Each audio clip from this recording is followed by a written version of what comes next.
Olá, seguidores. No vídeo de hoje eu vou comentar um vídeo que rodou bastante aqui no mês de julho. E mais uma vez, um influenciador, aparentemente um hater de fundo imobiliário, falando bastante besteira, tá? Muita besteira mesmo. Esse daqui se superou, tá? Aqui é o Thiago PS, esse canal fica esperto. Então, o vídeo em questão é esse daqui, ó. A capa aqui do vídeo tá o seguinte: o golpe dos FIIs, não perca dinheiro. Aqui no título, não caia nessa, o golpe dos FIIs. Aqui o canal do rapaz é tal de Vados, nunca tinha ouvido falar desse canal. É um canal aparentemente bem recente, tem apenas 16 vídeos entre vídeos e shorts. E parece que aqui com poucos inscritos, né? Os vídeos normais dele não rodaram tanto assim. Mas esse vídeo em questão circulou bastante, 11 mil visualizações no momento que estou gravando. Então resolvi aqui responder as besteiras que o rapaz falou. Então, vou começar aqui pela última, que é a pior de todas. Então, ele é um vídeo bem produzido, tá? Isso aqui não dá para negar.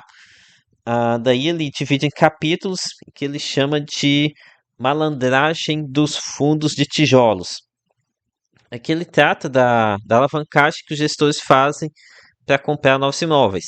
Ele começa criticando o instrumento, até aí tudo bem, que é do gosto de cada um, gostar ou não do instrumento alavancagem, mas chega uma parte em que ele começa a falar besteira, principalmente que é acerca da despesa financeira com CRIs emitido com indexação ao IPCA. Que no caso, ele critica o fato dos gestores pagarem mensalmente a parte pré-fixada da dívida, ou seja, o 6% de uma dívida IPCA mais 6, e acruarem o IPCA ao saldo devedor. Para ficar mais claro, não ficar aqui só falando, acho que fica difícil de entender, vou utilizar aqui uma planilha no Excel para explicar melhor essa situação. Então, imagina que uma dívida de 100 milhões de reais que um gestor abriu para comprar um imóvel também de 6 milhões de reais. Essa dívida vai ter um custo de IPCA mais 6%. Ah, o cap rate desse imóvel vai ser de 7%, ou seja, o aluguel vai ser equivalente a 7% ao ano. E aqui vamos considerar o IPCA de 6% ao ano. Então, como é que é tratado atualmente a questão contábil de uma operação como essa?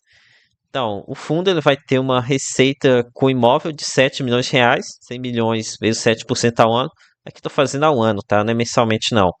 Então, aqui a receita com imóvel é de 7 milhões de reais, a despesa financeira seria apenas de 6 milhões de reais, que seria esse 6% aqui da taxa pré-fixada vezes a dívida. Então aqui a gente teria um resultado anual bruto antes de despesas de 1 milhão de reais. E assim atualmente como acontece hoje na maioria dos fundos. E como é que ele propõe? Como é que ele acha que deveria ser feito?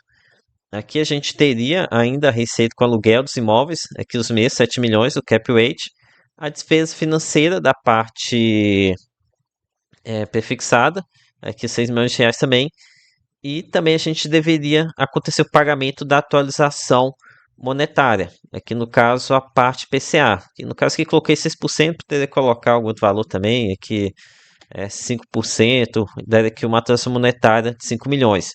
Aqui já nesse caso, a gente teria um resultado anual negativo, né, de menos 4 milhões de reais, por estar pegando todo o custo da dívida e abatendo na DRE. Ou seja, o que ele está reclamando aqui é que apenas a parte pré-fixada da dívida bate sobre a DRE e a parte pós-fixada, que seria o IPCA, ele é ignorado dessa conta. Então, essa daqui que é a opinião do rapaz, que esse parte IPCA deveria ser colocada também. No entanto, esse influenciador se esquece, ou finge esquecer, né? Talvez só esqueceu para fazer o vídeo aqui falando mal dos imobiliários e conseguir viralizar. Ele se esquece que ah, com esses 100 milhões de reais a gente comprou um imóvel. E imóveis, na maioria das vezes, o que acontece? A gente tem uma valorização desse imóvel, né? Tende a se valorizar, assim a gente espera. Então, aqui fiz um mini balanço patrimonial para vocês entenderem o que eu estou dizendo. Aqui no momento da compra via alavancagem, a gente tem a seguinte situação. O ativo, o imóvel recém-adquirido, vale aqui 100 milhões de reais, para ser recém-comprado. O passivo também é 100 milhões de reais, que seria a dívida. Então aqui a gente tem um patrimônio líquido, é ativo menos passivo, então aqui 0 a 0, né? E como é que fica o balanço patrimonial depois? O passivo, que no caso a dívida, ela seria acumulada, acruada pelo IPCA, que isso, no caso seria esse componente aqui. Esse mais 6 seria pago mensalmente via DRE. Esse mais 5 ele vai corrigindo a dívida de 105 milhões de reais. Enquanto isso, o ativo, aqui segundo a cabeça desse gestor, aparentemente, iria valer os mesmos 100 milhões de reais. Então, com isso, a gente teria uma queda do patrimônio líquido e outros fatores que ele fala lá, que teria que emitir mais cotas, vender mais imóveis para conseguir pagar a dívida, que teria diluição. Ele começa a falar um monte de besteira, tá? No entanto, como a gente deve bem saber, os imóveis tendem a se valorizar com o tempo. Então, esses 100 milhões de reais aqui do ativo, depois de um ano, eles não valem mais 100 milhões de reais. Eles valem o quê? 110 milhões de reais. Talvez se eu seguir apenas a inflação, ele vale aqui 105 milhões de reais, então aqui empatando com a dívida. Entanto, ele também pode ser que ele não se valorize, até se desvalorize, porque aí realmente a gente tem uma situação difícil, porque a dívida subiu e o ativo teve perda, estava caindo. Então aqui realmente tem uma queima de patrimônio muito grande. E então aqui vou utilizar agora um caso prático para refutar completamente essa besteira que o nosso Sherlock Holmes falou. Então, ó, aqui no final de 2024, lá no fundo HSML11, a gente teve um fato relevante onde a HSI ela informou que um imóvel que ela tinha, um shopping que ela tinha acabado de vender, teve uma valorização de 52%, enquanto o saldo devedor do CRI tinha aumentado apenas 17%. Ou seja, o imóvel ele se valorizou 3 vezes mais do que a dívida, né? Voltando aqui para a nossa planilhinha, é como se o passivo ele tivesse, o ativo ele tivesse indo aqui para 152 milhões de reais, enquanto que o passivo foi apenas para 117 milhões de reais. Então aqui uma ganho de patrimônio excelente. Então esse caso aqui de HSML11 é um excelente exemplo de alavancagem sendo bem utilizada. Eles foram lá no ano, não sei que ano, 2020, 2021, compraram um imóvel lá naquela época que estava para tudo, em que shoppings iriam ficar abandonados, ficar sempre vazios. Conseguiram comprar barato, ainda por cima pegaram uma dívida barata também. Com isso conseguiram uma baita de uma valorização de patrimônio, né? O ativo se valorizou muito mais do que o passivo foi corrigido. Então, vocês verem que nem toda alavancagem é destrutiva. No entanto, como a gente bem sabe, nós também temos alguns casos onde a alavancagem ela destruiu bastante patrimônio. Um dos casos mais icônicos, né, foi o caso aqui do XPPR11, onde a gente teve a situação em que a dívida, o passivo foi aumentando, enquanto isso o ativo perdeu valor ou não conseguiu acompanhar, né? Então, com isso, dilapidou bastante o patrimônio.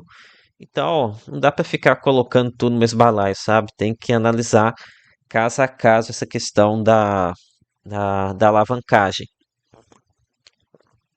Ok, agora vamos para a segunda parte, não, né? Para a primeira parte do vídeo dele, onde ele desvenda a malandragem dos fundos de papel.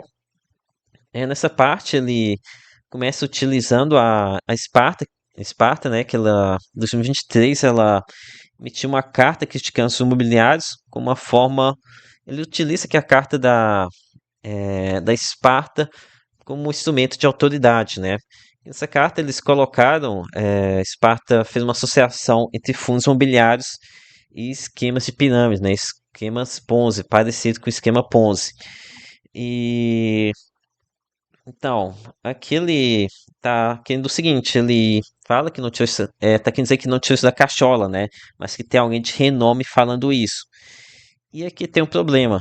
A Esparta basicamente pega o caso Equitare, que realmente se aparenta muito com o caso de pirâmide financeira, e projeta para todos os fundos imobiliários de papel, né? O que está longe de ser verdade. Daí, o influenciador em questão, por sua vez, critica duramente a- o regime de distribuição contábil, na qual os gestores, esse regime permite que os gestores distribuam rendimentos sem ter acontecido o recebimento efetivo dos rendimentos, bastando apenas ter o fato gerador. E realmente, essa questão do lucro contábil me deixa com dúvida muitas vezes, até hoje. No entanto, o nosso Sherlock Holmes, ele esquece de dizer que a maioria esmagadora dos fundos de papel adota a metodologia caixa, o regime caixa, que é muito mais conservadora, né? Outro detalhe que ele também esquece de comentar é que boa parte dos fundos imobiliários que utilizam o regime de lucro contábil são da Quinea, né? Uma casa famosa por ter uma boa gestão e de não estar se envolvido com essas questões aí de golpe, de esquema de pirâmide, por aí vai. Então a gente tem aí Canip 11, tá no negocia utilizando o lucro contábil já há vários anos, nem sei se já tem uma década, pelo menos quase uma década aqui de trabalhando com o regime contábil e se sustenta aí até hoje, né?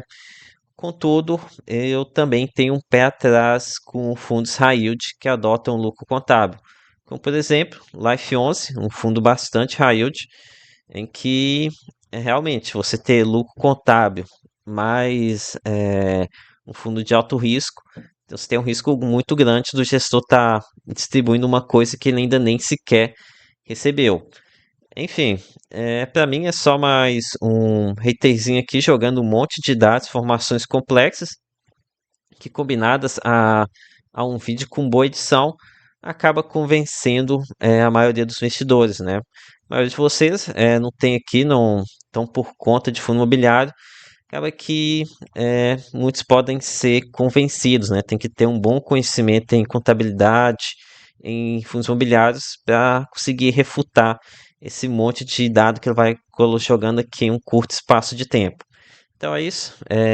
Fica à vontade aqui para mandar nos comentários, no e-mail, outros vídeos de haters de fundos imobiliários falando besteira. Vou refutar aqui com muito prazer. Então foi isso, galera. Espero ter curtido. Peça seu like, se inscreva aqui no canal.